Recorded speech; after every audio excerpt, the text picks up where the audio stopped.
Thank you guys for joining us again for another episode of the Pursuit of Purpose podcast. I'm Rob. I'm Chuck. And today we have with us a guest joining us remotely. I'll let her introduce herself.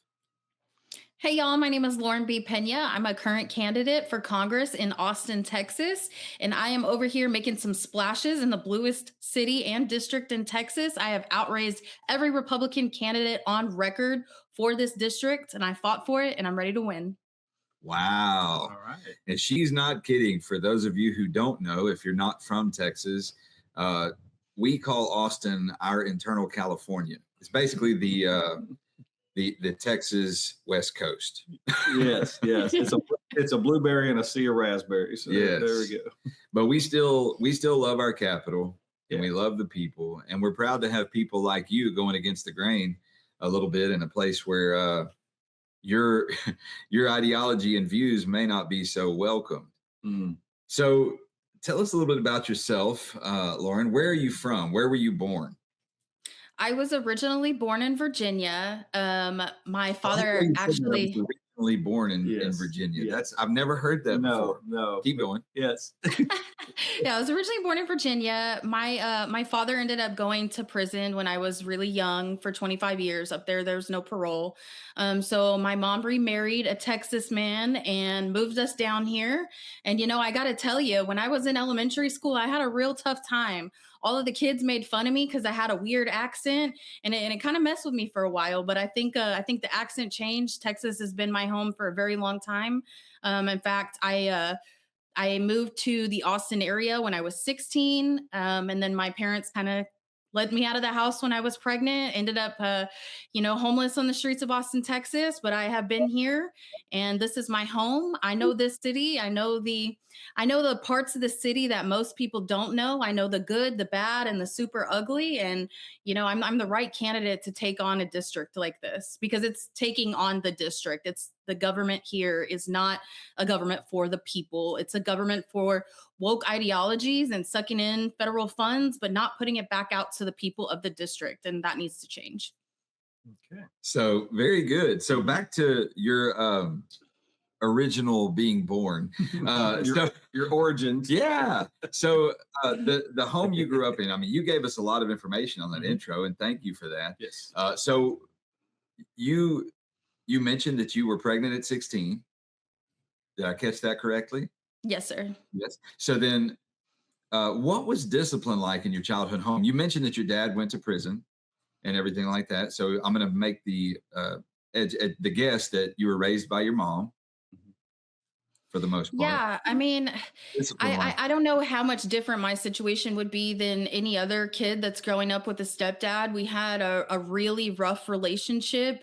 I was kind of a burden to my parents. And, I think that I don't blame my parents now. It definitely was me as well, being rebellious and thinking I knew everything and, fighting them. But my home life was not good. And I want to say now that I have this airspace, I apologize to my mom and my stepdad. Like I do apologize. And I understand now that I'm grown up, I could have made a little bit better out of that situation and not rebelled as hard. But, it's just like any kid growing up with a step parent. It was rough. Mm-hmm. Were there siblings? So my only half brother was 10 years younger than me. And so especially when he was born, he was like the pride and joy. But I do have 3 stepbrothers. For a minute, we had a kind of okay relationship. They would come over during the summers and stuff, and that was great. But for the most part, it was pretty much me. And then when I was how old was I? When I was 10, we had my brother. So, okay. All right. So, what was discipline like in the home though, when you were young? Let's say, from what you can remember, going back as far as you can remember. Like, for instance, with me, I got a lot of whoopings. I grew up in Southeast Texas with pretty conventional Southern ideology. So, my back porch got painted red, quite a bit. And I'd get a whipping at school and then come home, get a whipping for getting a whipping at school and then get a whipping for, fighting with my sister or whatever it was. So what were things like for you as a kid, as discipline? Well, You know, parents kind of kept me trapped in the house. I wasn't really allowed to go out and do anything. And it's because when I did like manage to get out of the house and go do something, I usually didn't make good choices, but that's only because I never had the opportunity to go out and do things. I mean, I never got to go to parties or anything like that. And so when I did get out of the house, I misbehaved, but that's because I didn't ever really get that opportunity. Um, and then what's worse is, I guess, and this is not my mom's fault. So, but they thought that something was wrong with me, that I was having like mental health issues and things like that. But the truth of the matter is that I was just not from immediate family, but I was molested and I was raped a lot as a child, and so I acted out mentally a lot. And so every time I got into an argument with my parents, their solution would be to lock me up in a mental hospital.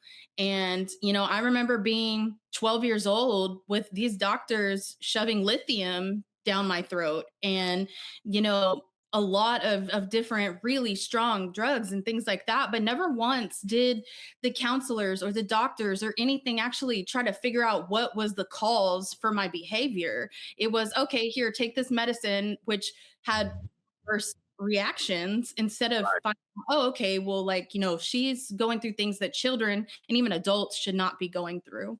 Right. Right. Wow.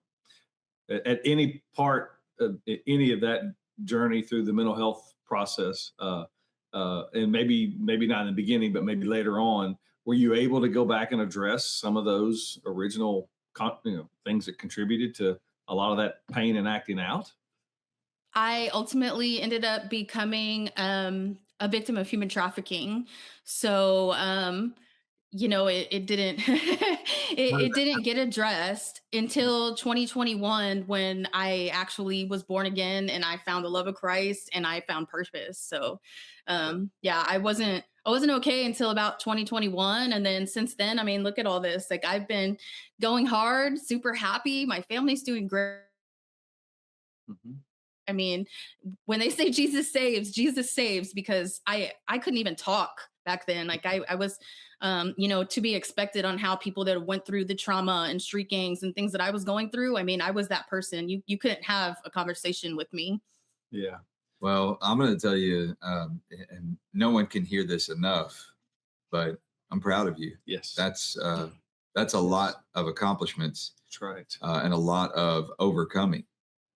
It Thank really you. is. That's a lot of growth in your life. I'm gonna talk about something that's probably not fun, but it's probably something you've talked about plenty.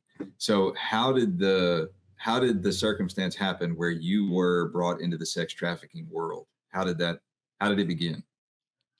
So it started off where I was just, safely in some of the clubs, and I was providing uh honestly narcotics to people inside of the strip club. I was like the main girl. I could literally just sit there at the side of the room, in the back of the room, and people, a lot of people would just come, and I was safe. And I know that that's wrong. I know that it's illegal. I would never do that again.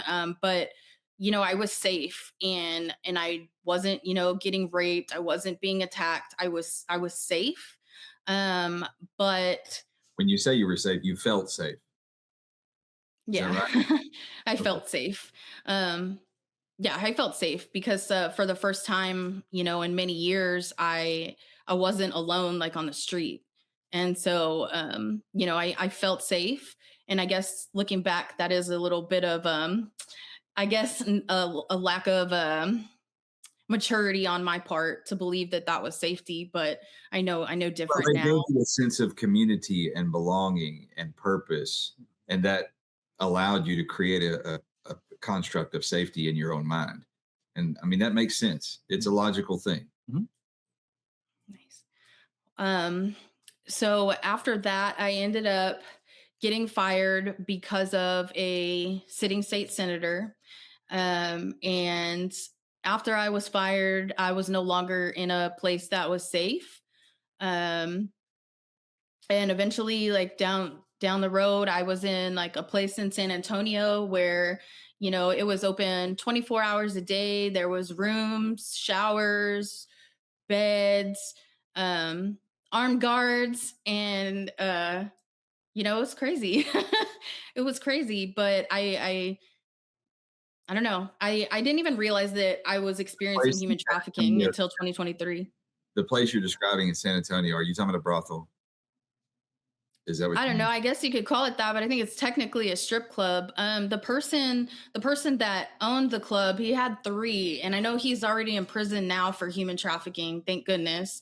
Mm. Um, but the clubs are still there. Like new owners just take over. And on that topic, I actually have a piece of legislation that I want to address with this. And so I definitely want to take the opportunity maybe later on to go into the details about that. But I do have legislation that's being worked on to address that topic.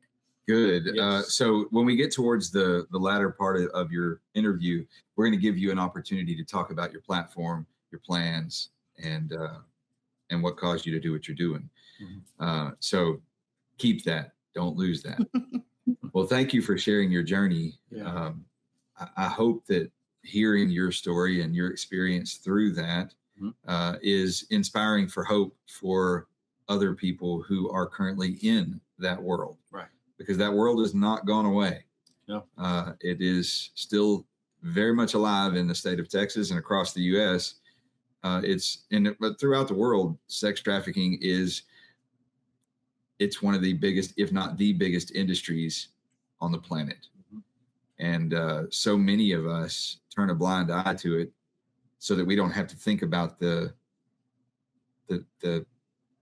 scariness of it, Yeah. or And the the consequences. shame of it. Yes. And it's something that if we don't talk about it, it's never going to get addressed. It's never going to get fixed. It's a cultural problem, a societal problem, and a global problem that we can't ignore, Right. because if we ignore it, we're turning over our future generations to it. There you go. There you go. And very, wonderful, talented people who we're getting to meet today, are getting lost in that world, and some are lost for good. I mean, we lose them literally, and that's worth every effort. Well, I'm proud of you for using that experience not as a problem, but as a platform, as an opportunity to hopefully inspire change in others, Mhm. and to be a catalyst for prevention. So I look forward to hearing about your legislature. Yes. So as a young person, and you're still so young, you've got a lot of future left in you. I don't know your age, but I can tell by looking at you, you are young. And I think I'm deceiving a little bit. I'm older than what I look. I have four biological children and two stepchildren. I'm pretty old. I'm 34, so I no, guess I that probably is shouldn't not have a old. seat. Oh my gosh. Okay, Oh, so we're going to yes. talk about something really fast, because this is important. I mean, the pursuit of purpose was originated through transformation. Okay, that's how this entire practice, this podcast, everything about this is about personal transformation and discovering and pursuing one's purpose. At 34 years old, you haven't even made it to the halfway mark. Like Well, you are hear me doing out though. The lifestyle that I had, it's kind of like dog years. So every 1 year that I lived was really like 10 years. So I might on the outside look one way, but I'm in my brain, I'm probably like 200. Okay. So you've got 200 years worth of experience that you shoved into 34 years. I can relate to that. Right. You know, I've got one of those stories, not like yours exactly, but as far as the amount of experience goes, I've been accused of being, shoving that type of experience into shorter lifespan, seemingly. Yeah. But Yeah. Both come out as old souls. you're doing it right, is what I'm getting at. So Yeah. don't discount yourself because of chronological Yes. age. Right. You're actually at a great advantage to be in the position you are, with even though it seems horrible to think about. The experiences you've had and the recovery, the transformation that you found puts you in a place where no one else can match that, and that's amazing. Right. That's an authority you can speak from, and it sounds like you're doing it, and hopefully growing an audience. Do you have a mentor in your life, somebody that you look up to? um I had a couple people over the past couple years that kind of came in and mentored me on little small things as far as giving me ideas on how to like pursue my career and things like that. But unfortunately, one of my biggest mentors is actually the campaign manager of my opponent, the one who actually I had to file a lawsuit against for election interference. And then he sent me an email threatening me and my family. And he was probably the person, I guess, politically that I knew the longest that I looked at as a mentor. So now I'm kind of like, I would love for people, especially in my district and the people in politics that have been in for a while, to kind of step in and be like, hey, you're doing great, but let's work on this. Let's do that. But the thing is that the Republicans here, as far as like in leadership, they don't want to win and they don't want to help me. And in fact, when I first started getting politically involved, uh, a really reputable woman in the Texas Capitol said that there is a gentleman's agreement that the Republicans get the rural area and the Democrats get the city. And so there is an unofficial gentleman's agreement that Republicans do not get this city. And I say, forget that, because my community is suffering. Well, do you know what that means? That those people who are calling themselves Republicans are actually just rhinos. Yeah. And I'm probably the only Republican that's not just a regular voter in this district. Well, and it's really sad. It's sad for the community, because imagine if we actually had leaders step up and try to fight. There are a lot of Republicans here, but they think that it's not possible, but it's only because they've been given the illusion that it's not possible, but it is. Right. Well, yeah. Well, growing up as you did, we're just going to say pretty much in the inner city of Austin, on the streets, a lot of those real life experiences. Again, that's that credibility coming in. You will have credibility. If they ask you how you are a Republican, you will be able to say that. Not that I grew up out in the burbs, and outside of Austin, on a 5-acre ranch. No, I grew up right where you are right now. And here's why I came to believe that this is the better way. Yeah, good for you. So what all work-wise have you done? Aside from being a dealer and all that fun stuff. I mean, that's yeah. And that teaches you sales, and it teaches you business. Yeah. Yeah. I mean, I don't discount that. Even though it's illegal activity, it's still work, and it's still same functions as entrepreneurial business. So, Absolutely. I'm actually, I was a licensed cosmetologist. I opened a salon during the pandemic, and I was good at it. And, speaking about business, I profited $4,000 my first month in business, which is obscene for typical business owners. But what can I say? I'm good at it. It was going great, but then, the whole pandemic thing happened, and, so unfortunately I ended up closing shop. But what's more is I kind of started to get a dislike in the industry because, the rise of social media and the, salons being shut down. Everybody was doing stuff online to teach people how to start doing hair and things like that. And I mean, geez, I'm $30,000 in educational debt for this license that now people are learning how to do for free on the internet. And, I was a blonding hair color specialist, which, being in the city of Austin, that was a really sought after thing. And I was really good, but I lost my drive in it when the country got shut down and people started doing it for free when I worked so hard for that. Yeah, that's a fascinating thing that we don't talk about. We talk about in our society, we talk a lot about COVID and the effects that it had on our economy, the effects it had on our health, and this, that, and the other. But we don't talk about the mental impact that it had on people's ambition. Right. It really did deflate a lot of ambition and change the direction of a lot of people's life course. Right. That was the wake up moment for me. Yeah.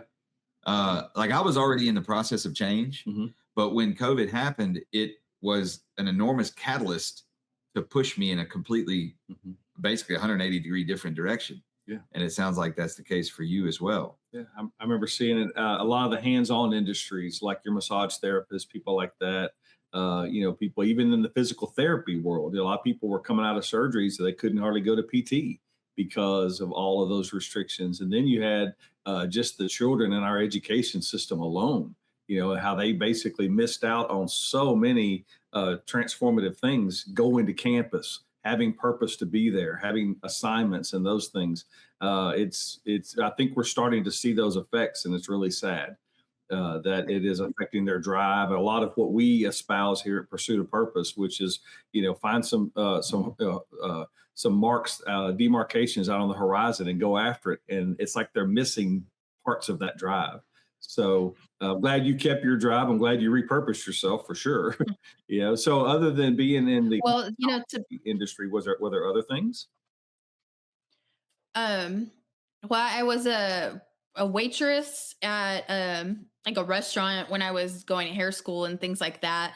But I've always had a difficulty whenever I get into environments. It's like I want to take over because I see this like efficiency, and for whatever reason, and in my day to day life and my interactions with people, I notice efficiency. And when there's better, faster, easier ways for things to get done, I've always took charge on that and wanted to improve it. And in traditional work environments, that creates a lot of enemies.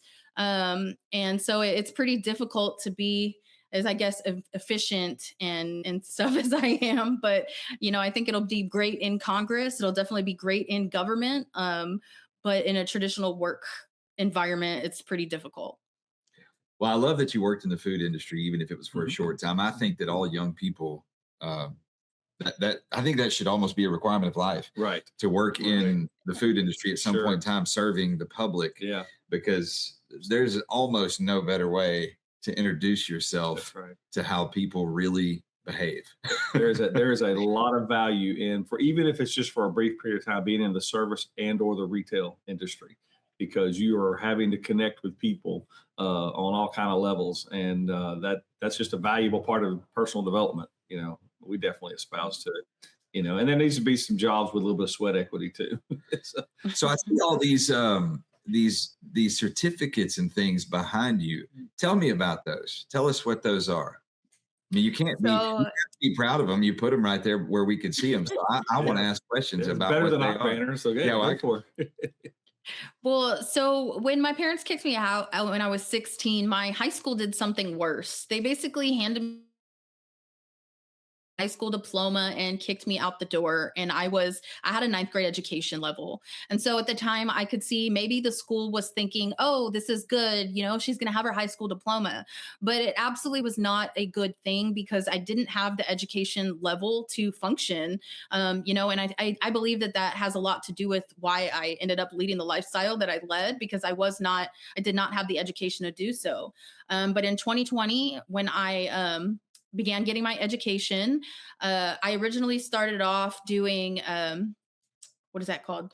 Criminal justice, because I wanted to be a police officer. And I had actually applied for the Austin Police Department twice. The first time I was denied because I didn't have a bachelor's degree, which is what encouraged me to start going for my bachelor's degree. The second time I got denied because I didn't have a driver's license. And I finally have a driver's license at 34 years old. So I'm really proud of that. I know that seems like a small deal, but people in my no, it does. situation, it's a really, really big barrier. And so that was great. So I have my bachelor's of political science. I have my paralegal certification from the University of Texas. I have gone to the Austin Community Police Academy.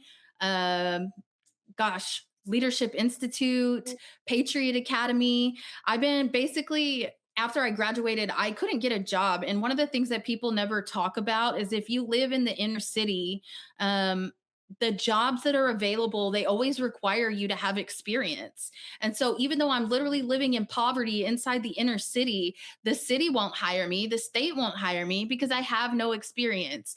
And so, when I put in all these applications and nothing was working, I was like, you know what? Fine. I'm just going to keep learning. I'm just going to keep getting my education. And I'm addicted to learning. I love learning. And I do have to say one thing, if there was something that I could suggest to, any educational institutions or whatever, I before I took a class on the Constitution, I had already finished my paralegal certification from the University of Texas. So at that time, I had a large understanding of the law and how it's written and things like that. And so actually reading the Constitution with having knowledge of the law, I think made a really, really big difference. So when I read it, I was just in love and so excited. And I have to tell you, after I finally completed that class and got my bachelor's degree and I got in the real world, I was like, wait, this is not what our Constitution is about. This is not what the founding fathers decided. And so I'm like, okay, I'm doing the right thing. But I do have to say, if you can get some legal education before studying the Constitution, that's going to make a big difference. And we need to look into that for kids that are in college. I think it would be good at high school. Absolutely. I There you don't go. understand why we don't have Yeah.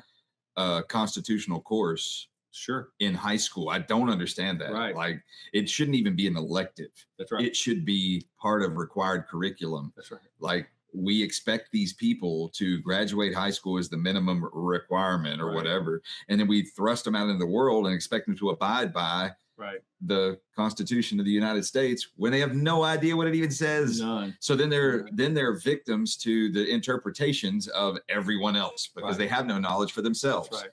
And as such, their freedom is limited because they have no understanding. Right. And I think that's a tragedy. We are Yeah. failing generations of kids. And I didn't mean to step up on a soapbox here, but I really believe that that is a failure in our Yeah. quote unquote education system, Yeah. that we don't have that as a Right. part of basic Right. education, Yeah, public Well, education. let's be honest, that's intentional. They're doing that intentionally so that they so. can control the population. That's right. As fellow conservatives here on this conversation, Hillsdale College went as far as, and they have a lot of donors, to print pocket constitutions. And if you contact them via email, they will actually send you a free copy. What? Yeah. Did you know that? No, I didn't know that. I Yeah. want one. Yeah. And they, it's a cute little, it's a little bit, it's a small print, it's meant to ship, but why aren't schools, ordering these things by the hundreds, if not thousands, and distributing them and having schools? Well, I think you just told us why, because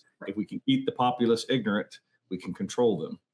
That And would the be Democrats are the ones that run the public education system. So There it is. yeah. That sounds like that's going to be another one of maybe your potential target groups. So I caught something in your story that you were telling there about your stuff hanging on your wall. I caught a little detail, and I'm really bad about that, or good at it, depending on how you look at it. But I caught this detail, and I've got relatives in Austin. I've got relatives who have graduated with big fancy sheepskins from the University of Texas. And one common thing that they all share is something that you don't share. No one that I know until now graduated from UT and is a conservative. well, that's because mine was online and it was a 6 month thing, and I was not indoctrinated within their system. Touching on that topic, I think the public needs to be aware of what UT Law School is doing. Do you know that our district attorney's office is taking ADAs in straight from UT Law with no courtroom experience? The No. public defenders have no courtroom experience. They don't even know what the Fourth Amendment was. My stepson got in a little trouble. He had a misdemeanor, and I went there, and their public defender, straight out of UT, went into a plea deal with him without even telling him. And so, I was mama bear. I went up there, I got in his face, and they kind of let me take over his case without a law degree. And they darn right should have, because I was not having it. But these people are being put into our judicial system with absolutely no courtroom experience because they got to deal with the college. I'm done with it. Mm. That is disgusting. Yes, I had no idea, but that makes sense that they would, and they're getting them on the cheap too, because they're right out of school and with no experience. So that's interesting. You can get a job with the district attorney's office with no experience, but you can't get some of these other jobs you mentioned without experience. Yep. You can't live in poverty taking all the taxpayer funds to live on and get an entry level job, but you can darn sure go be an ADA. Right. And maybe, just maybe we're trying to keep people oppressed in a state of poverty.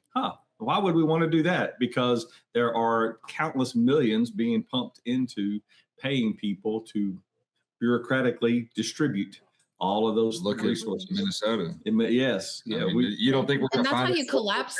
Exactly. Well, there it is in Austin, Texas, right there.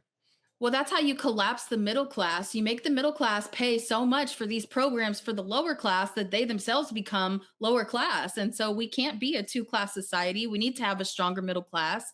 And the way we do that is to stop funding these programs. They need to be put back into the hands of the local communities and out of the federal government. The federal government was never designed to do these things. No, and that's Yes. all those things that you described are systematic steps moving us towards socialism and communism. Yes. You have to collapse the middle class in order to accomplish that. Right.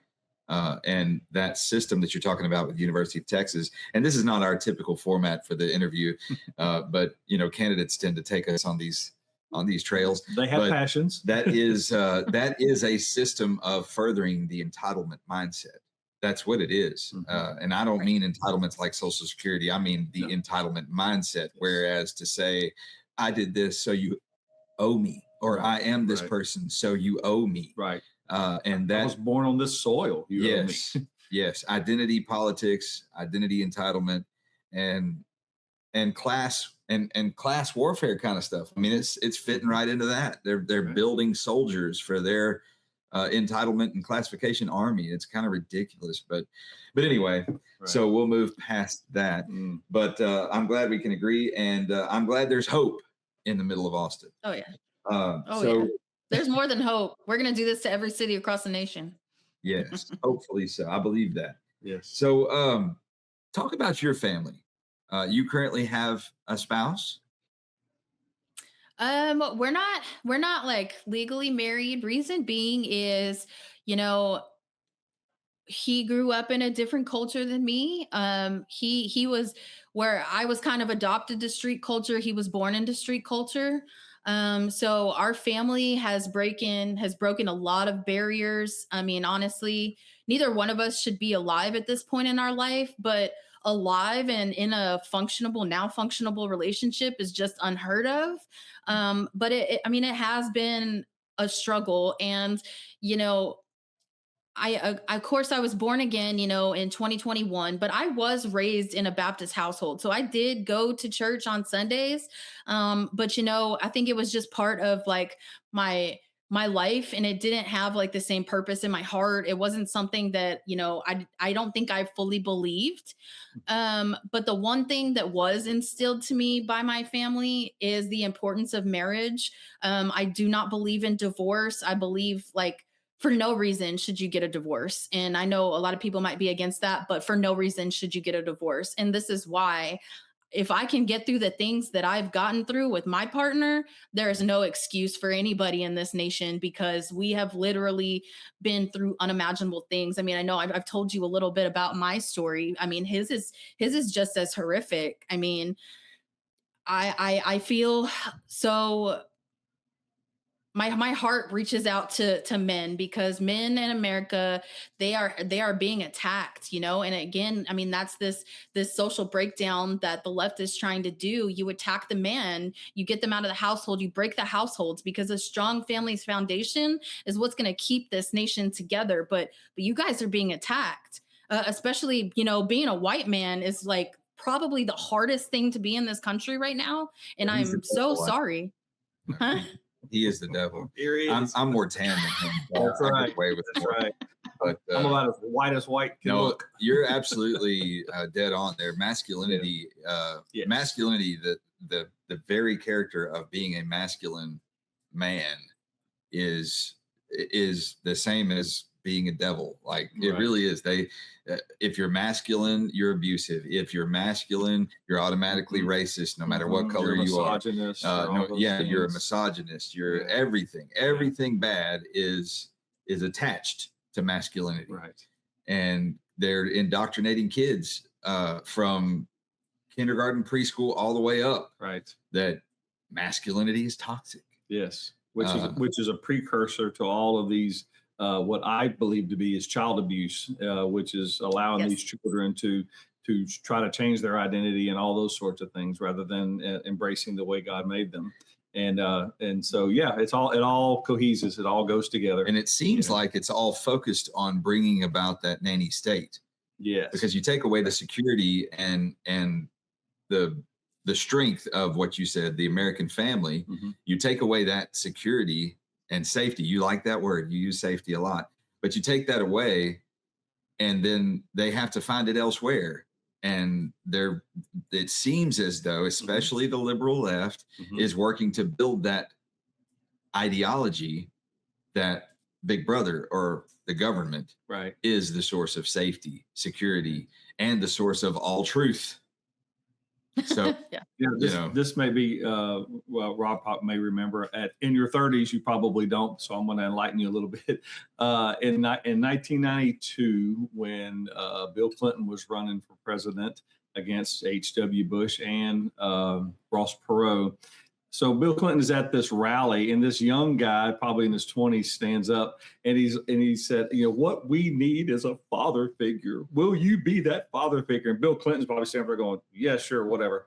I mean, but that just goes to show that's early on. That's coming out of the 80s. You can imagine, and I'm sure they were in probably some fairly liberal city where that probably was happening more often. Now it's a little bit more spread across the country. That weakening of the idea that this young man had it in his mind he couldn't make it as a man. He's in his 20s without a father figure that he had to desperately cling to. And I thought, how ridiculous is that? And of course, I was in college at the time, so we're just exploiting that conversation in our groups. Like, what in the world was that? Well, that is what we have now.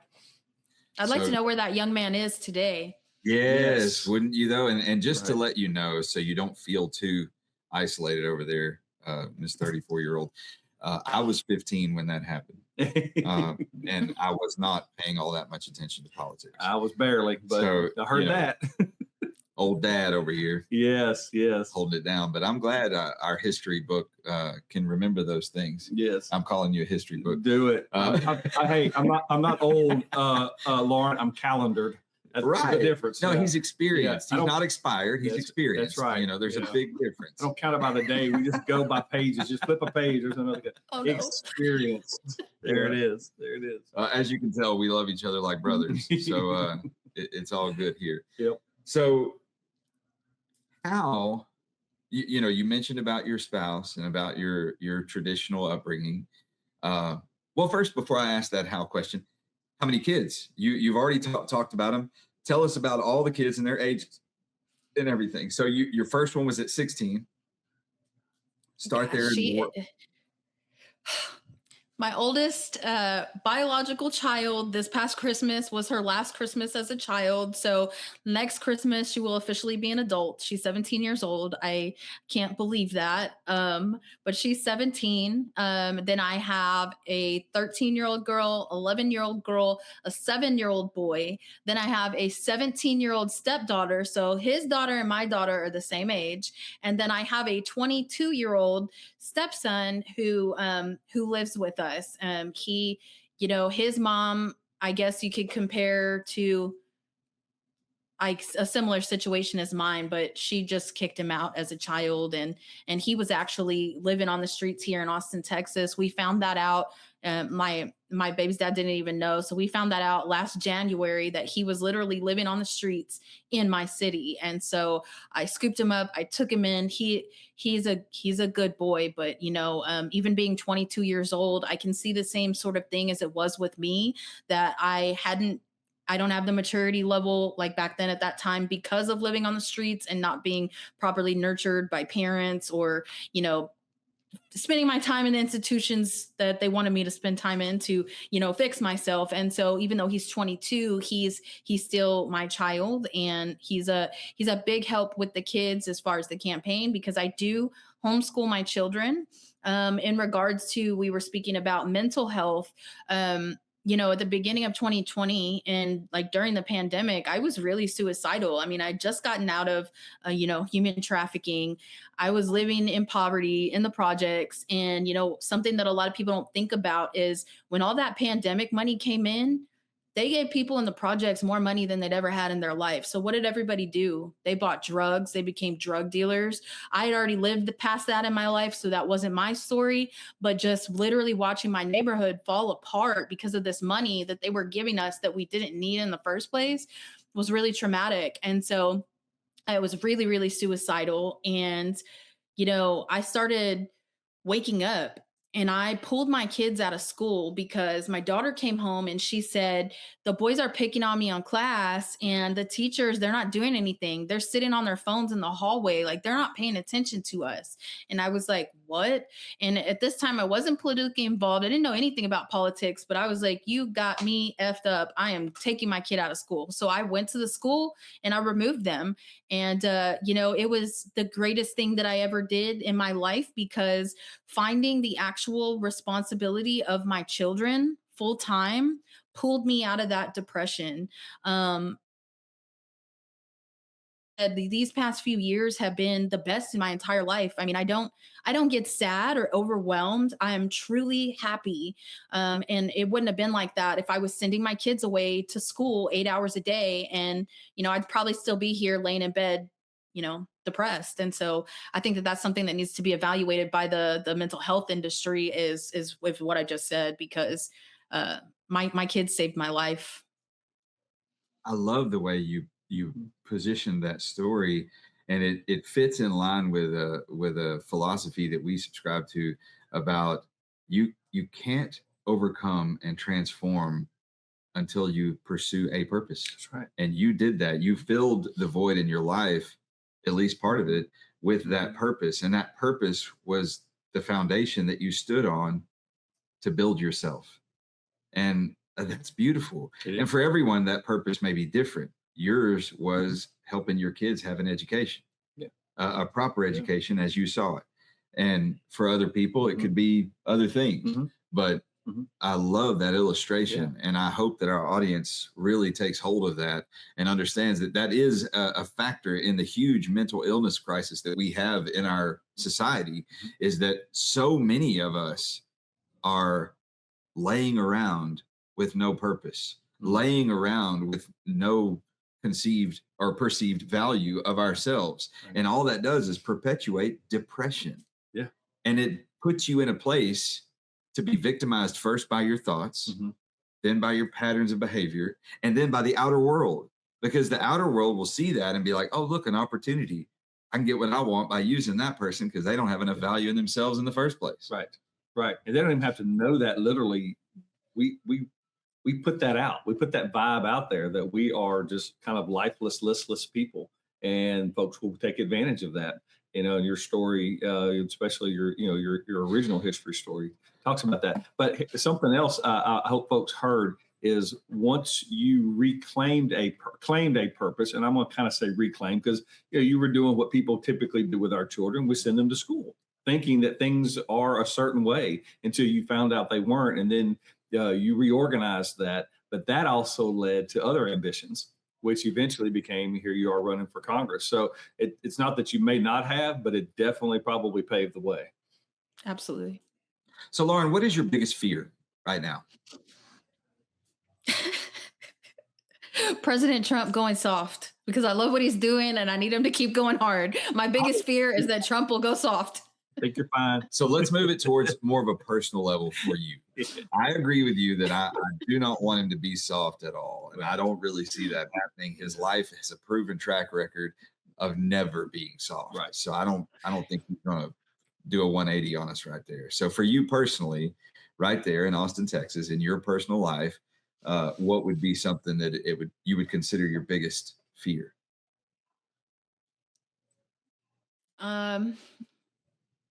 Not getting elected.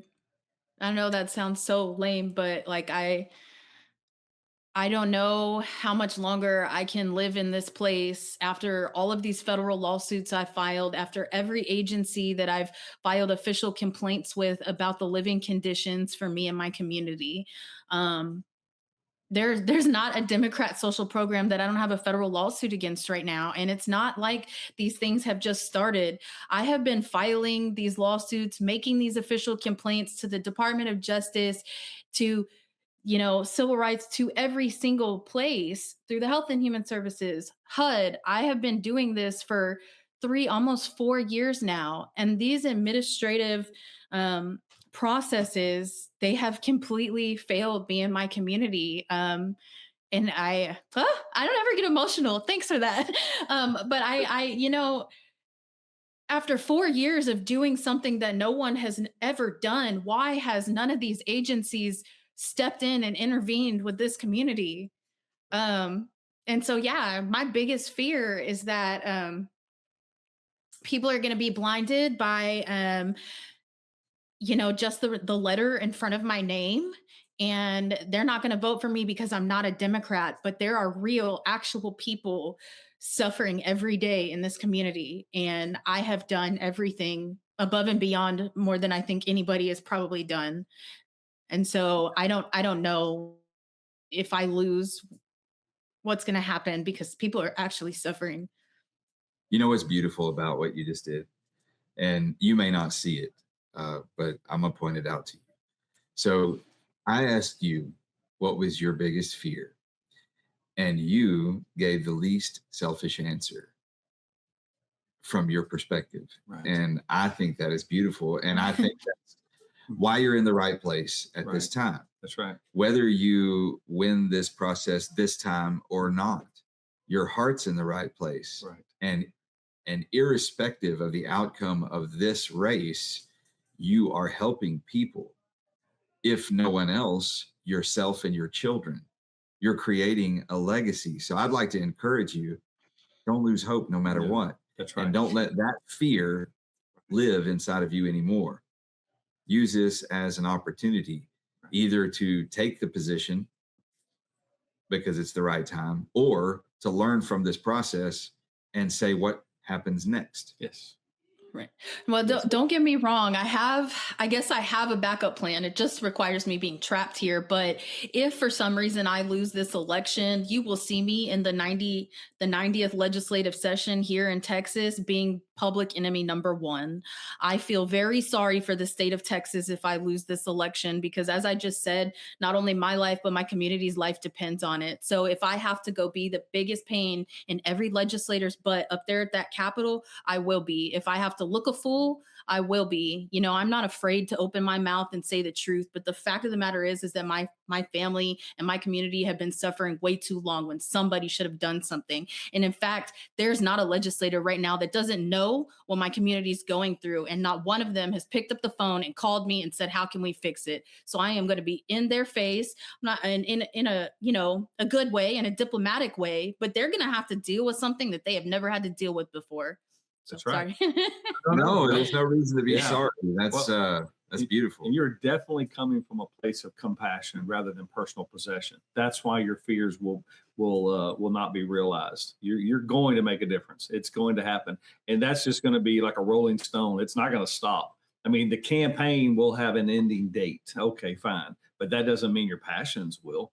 They'll keep going. So, like you said, whether you are in an elected position or whether you are just in an activist position, you're going to be known. They're going to know you're there. And what I'd like to do a little bit, if you let me have a little bit of latitude on this, I'd like to challenge your language. Okay, you said something. You said, "I'll be public enemy number one." You won't be. You'll actually be public advocate number one. You'll be political enemy number one. Right? Yes, absolutely. So public advocate number one. Write that down. So I really think that is a good description for you in your current endeavors. There you go. That could be that could be a moniker. There you go. Look at free from Rob, a pursuit of purpose, right there. So look at number one. If Lauren had to describe her legacy, what would it be? Someone that didn't give up. I am not going to give up. I won't give up because, I gave up my entire life. I mean, when things started happening to me as a child, I mean, I was young and I didn't have a life. I didn't live until I was, 30 years old. And, if someone can make it 25 years without being alive and then wake up when they're 30, I think I'm not going to give up. I've literally been given a second chance at life. And I know that's through, Jesus. He saved me. He got into my heart. But I also think that there are a number of good actors in our government, and they see they see what I'm doing, and I think that they believe in me. But most of all, people across this nation believe in me. I mean, I can't tell you, speaking of TikTok earlier, I can't tell you the messages and the comments that I get on TikTok. It is the most overwhelming and grateful feeling. Like, people really believe in me. And so my legacy will be not giving up. Like, I will not give up for the people in this community and the people in this nation. I'm not going to give up on myself. I gave up when I was a kid, and I had a second opportunity to live, and I'm going to use it with all my power. So I'm going to give you two things, okay? They're both for encouragement. But do you know why people believe in you? No, Well, not at all. because you're transparent. Yes. You are giving all of what's inside of you in every moment and everything you're doing. You do not strike me as a person who has a hidden agenda. You don't strike me as a person who has anything that is less than honest, authentic. You seem to be a person operating with, I don't want to say absolute because no one's absolute, but absolute integrity. That's what it appears to be. Mm-hmm. So I said I was going to give you two things. That's one. The second is, do you know what category you're in with that desire for your legacy? Those three words you said, those are three of my favorite words put together. Never give up. Do you know who said that? What world politician made that phrase famous? I don't Winston, know. Winston Churchill. Yes. Okay, you're the second person in 2 days to say something about me and Winston Churchill. So I'm gonna get off here when we get off, and I am going to study this man. I highly I'm recommend going to it. study him. That was the philosophy that he lived by, and that's the philosophy that he saved his nation Yes. through. Yeah. Never give up. That's right. Because the nation that he served was one of the smallest and one of the least as far as pure might. They didn't have any business, surviving Right. the German onslaught, Right. but they did because of that one philosophy: never give up.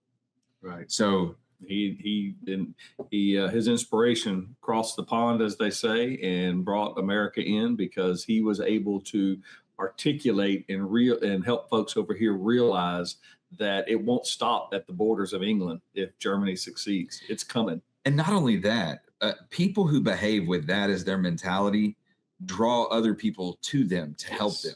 Yes. People want to be a part of something that no one's going to give up on. Right. People don't want to be a part of something where people are giving up. That's right. The two most attractive things that we read a lot in the people business, and now you're definitely getting in the people business.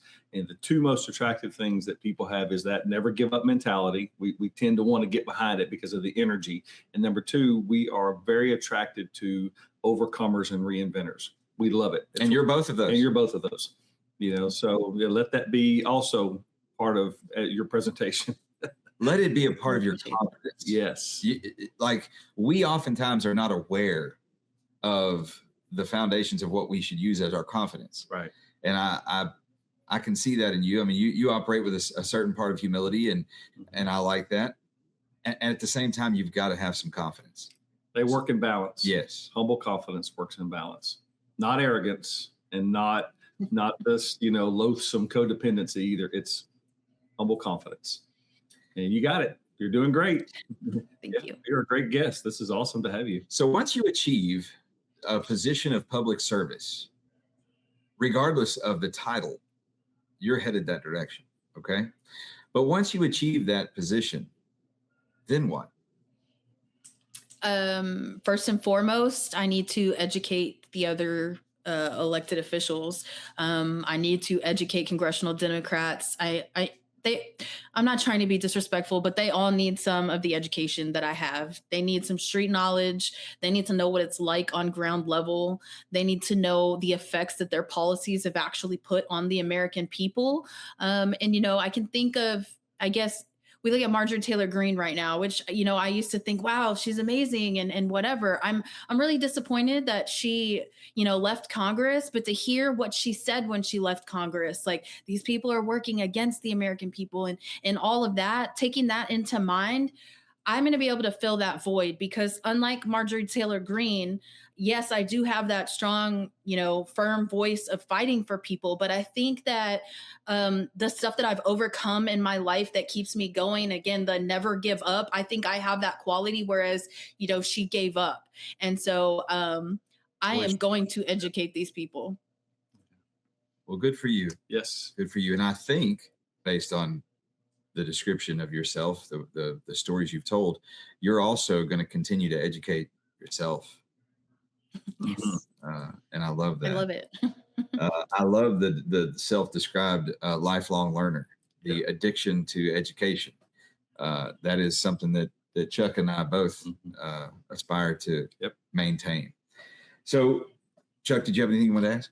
No, I'm just very, very proud to have you, and I look forward to. There's going to be success, and we're going to talk about that in just a moment. But there's going to be success, and whether it is at an elected position, which okay, that's a current pursuit, but it's everything that has to happen to potentially make that come to fruition is also going to bear its own fruit. So hang in there; it's going to be great.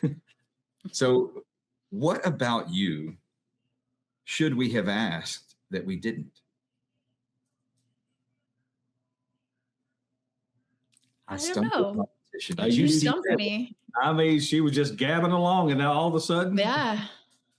Um, yeah, that's a first. Good job. You stumped me. I have no idea. All right.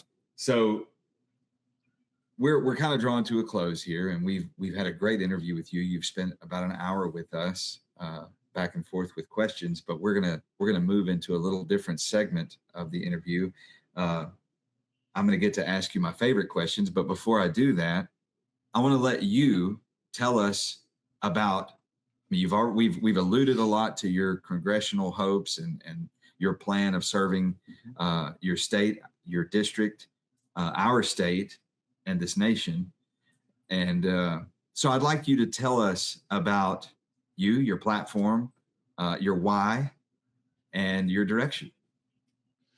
Absolutely. So, like I said, when I got out of human trafficking, I moved into public housing. That's actually what was able to lift me up, and get things started in my life. But as soon as I got my, legal education and my bachelor's degree, I immediately started realizing that not only are my civil and constitutional rights being violated, but my entire community's was. I have neighbors that are third, fourth, fifth, sixth generation born into public housing. And that happens when people are having babies at 13 and 13 and 13. And, I love my neighbors. I've learned so much from them. And I've learned that they don't know anything different. I'm talking, some of my neighbors don't even go to the other parts of town. They darn sure don't go to the west side. Like, They're afraid. right, that, but at the same time, they are complacent. They think this is what life is, and I'm not going to say they're happy, because they're not happy. They're filling voids with, you know, drugs and crime and things like that. But they don't understand there's another lifestyle. And I know that, as we look at the country and at the nation right now, just like Mondami, we see there is a big surge of socialism coming into the country. We just elected our first socialist mayor. I saw on the news here in Austin just a couple days ago, there's a bunch of new organizations that are their shirts straight up say socialist and things like that. And I believe that the reason that this is happening is because these young folks, they think that we live in a capitalist society, because we are a capitalist society, but that's not actually true. We are living in crony capitalism. And so I think that if we can get a voice like mine and find more voices like mine to actually educate these people, like this is not capitalism. And socialism is bad. And I know this because I'm living in socialism right now. I can't get out of socialism. And it's horrible. My rights are being violated. I've used my voice more than anybody has probably ever done in this circumstance. And I am trapped. I am physically trapped. I mean, my daughter has a disability, and her rights are being violated by this apartment complex that the taxpayers' funds are paying for. Like, there's elderly, there's disabled, there's veterans. They are being harmed by taxpayer dimes. And, that money needs to go back to the people. And so first and foremost, I'm against corporate welfare. We need to end the corporate welfare. I think that's going to begin to fix some of this, but we need to get back to an actual capitalist society. We need our free market without all of this big corporations. And you look at some of the things that the left and the socialists are saying. They're talking about billionaires, and they're so angry with that. And they're I'm not going to say they're wrong for that, but they're also not educated to understand the actual reasoning behind it. This is not capitalism the way it was supposed to be. And then you think back, I mean, they said a republic if you can keep it. And that's what's happening right now. And I believe that we can keep it, but there has to be more people like me that are willing to go. Don't get me wrong, I will not work with the Democrats. I will not work with the left, but I will educate them and they can have a seat at my table, but I will not sit at their table. And there's at the same time, there are some Republicans. I am not going to sit at your table. Like, I don't care about the money. I don't care about those things, but it's about education. And I think that the socialist problem that's about to happen in our nation, I mean, this is a silent civil war and we need someone to take it on. Yeah, it's a fascinating point you bring up. I appreciate that. And so, from what I understand, studying history, and if we don't learn from history, guess what it does? It happens again. Socialists groom cultures, groom societies, and they groom populations. And typically, they groom them for 2 generations before they begin to actually implement socialist ideologies and start to really cause the overt impact. And that's what we're seeing. Yeah. We've had the 2 generations. Actually had 3. And now they're coming out openly and saying, here we are, we're socialists, we're the heroes. Yeah. And they've indoctrinated these generations to believe that that's okay and that is the answer. And it is diametrically opposed to the fundamentals of what our republic was founded on and for. This great experiment is the antithesis of socialism. Absolutely. And if we're not careful, we will lose it, just like you said, if you can keep it. So I hope the best for you. I believe that your heart's in the right place and you're headed in the right direction.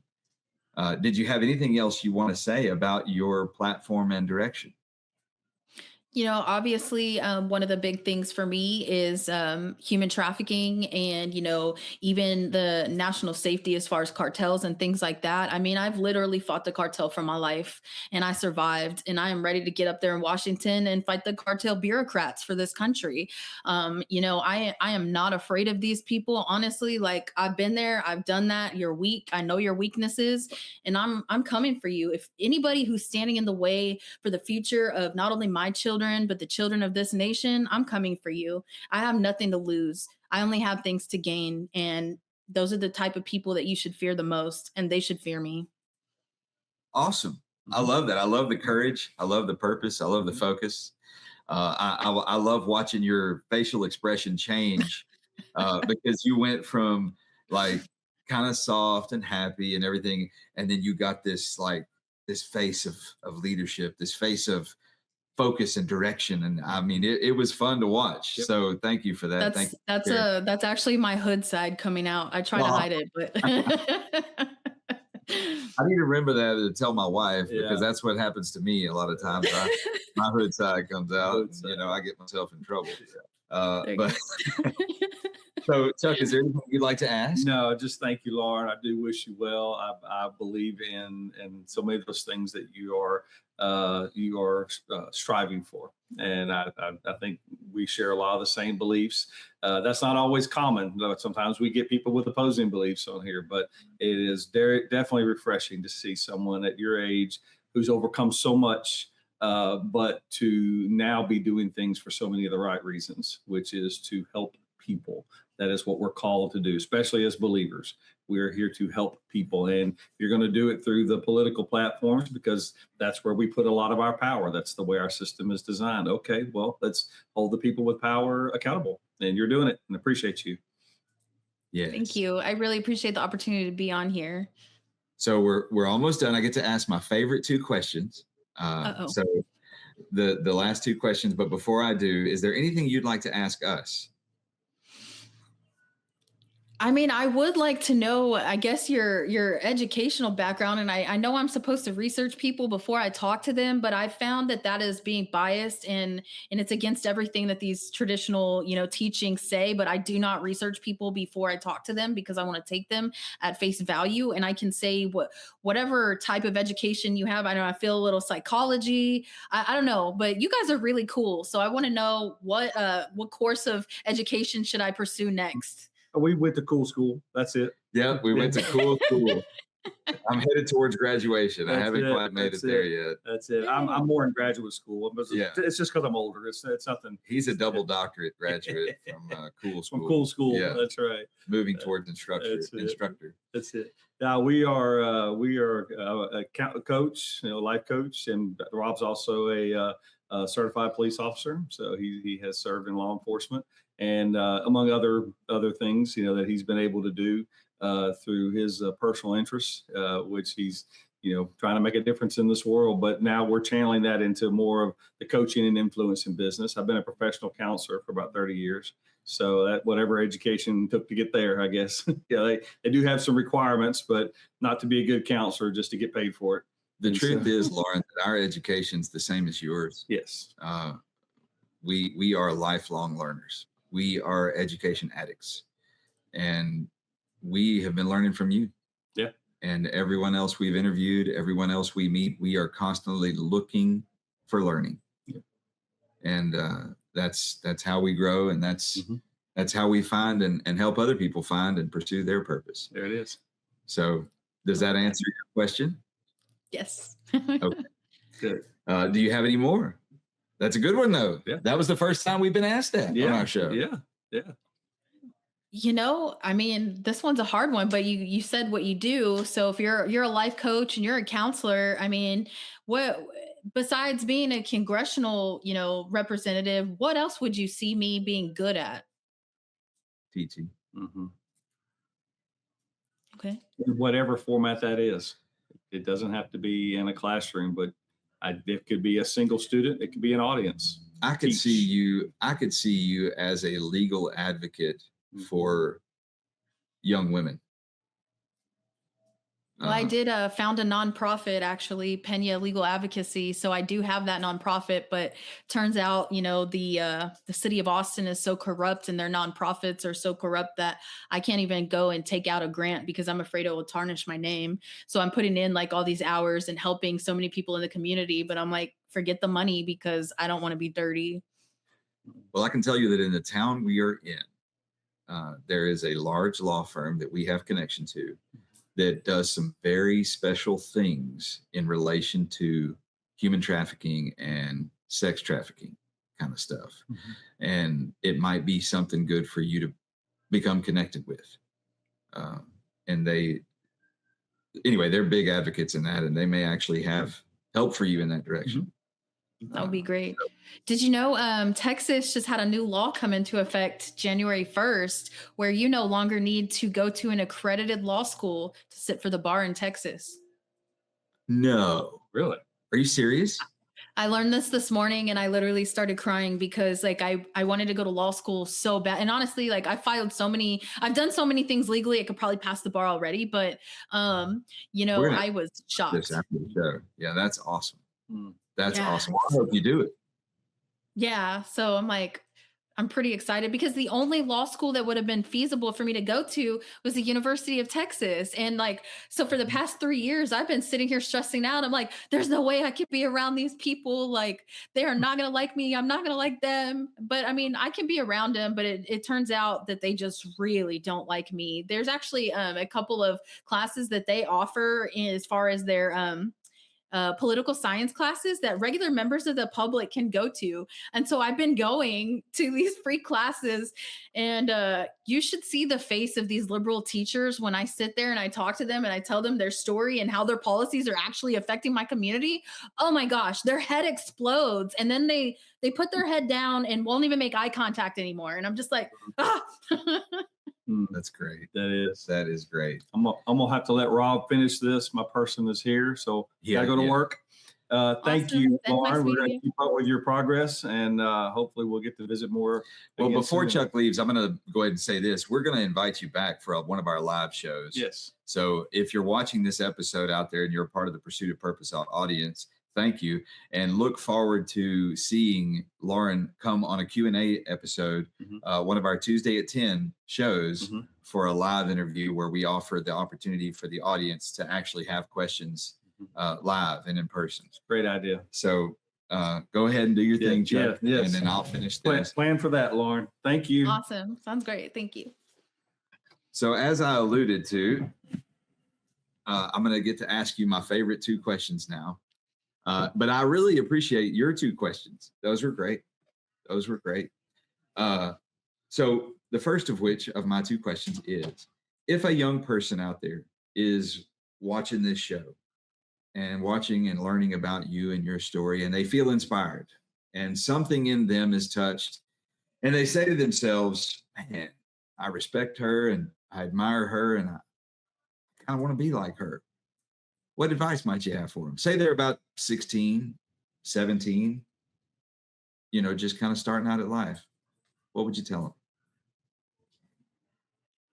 I would say hit me up, send me a message on social media, and I will find someone in your area, or, I'll tell you just where to begin your, mission, because I started doing little things. And I've actually had a lot of people, ironically, from California. I've had a ton of women from California that are like, I'm so inspired. How can I start this? What do I need to do? And I will literally, spend 15, 20 minutes talking to you on the phone. And then I'll send you an email broken down in like 6 steps. Do this, do that.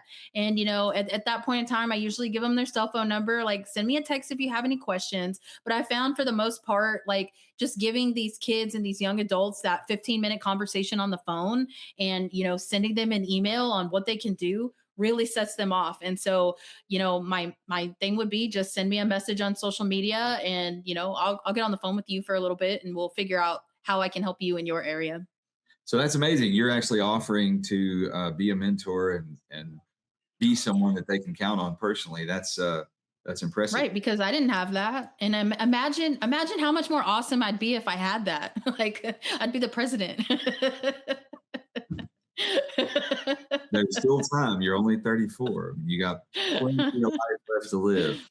So my favorite question of every interview that we do is this question, okay?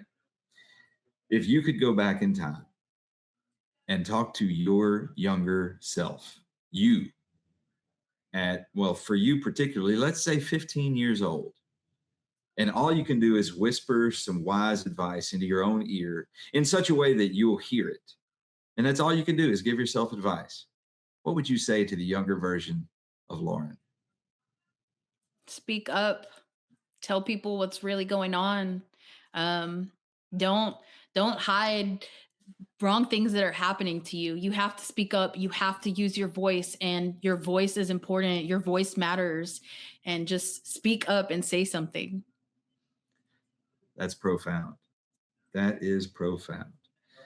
Lauren, it's been a pleasure to have you with us today. I believe our audience will be greatly benefited from this interview. I believe there will be people inspired through this. I hope that you gained from it as well. We really appreciate having you as a part of the Pursuit of Purpose podcast. Is there anything else that you'd like to share with the audience before we conclude? You can visit my website, lauren4congress.com. Lauren4congress, that's the number 4.com. Up there on the top right of the website, you'll see all my social media links. There's also contact requests. I am very, very good about responding to people. Reach out to me and I'm going to respond. I care about your perspectives. Even if you have an opposing view of me or any of my beliefs, I want to hear from you. I want to hear your why. I want to understand how people with opposing views think.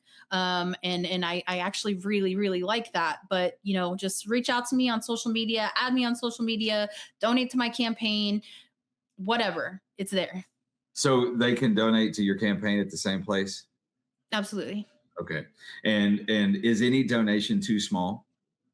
No, no, no, no. In fact, I had mentioned that I have outraised every Republican candidate on record in this district. I've only raised $75,000. So for a congressional campaign, that's actually really small. But the fact that that has outraised every Republican candidate tells you a lot. But I'm saying that because of that $75,000, most of my donations are around $10. So your impact is really made with just $10. And so, I maybe have like one $500 donation, but everything else is from small individual donations from members of the public. And I think that's the best thing. And honestly, that makes me the strongest candidate. I believe that's true. I think that's how you know if it's a grassroots campaign. Truly, those little donations like that show you that your community actually believes in you. So keep going. Never give up. Absolutely. I want to hear a report from you before we get back together on our live show. I want to hear what you find out about Winston Churchill. Awesome. Yeah, no, I'm gonna actually as soon as we get off, I have a phone call at 12, but I'm gonna have a paper written by this afternoon when it's time for me to start knocking doors because it's not a coincidence. I gotta know what's going on. Good stuff. That is good stuff. Well, everybody out there in the Pursuit of Purpose audience, thank you for joining us for this great episode of the Pursuit of Purpose podcast. I'm Rob. Chuck had to go for his appointment, and we've had with us today the privilege of interviewing Lauren B. Peña for United States Congress in Austin, Texas. Yeah, and it's been a great interview. Y'all have a wonderful day, and we will talk soon.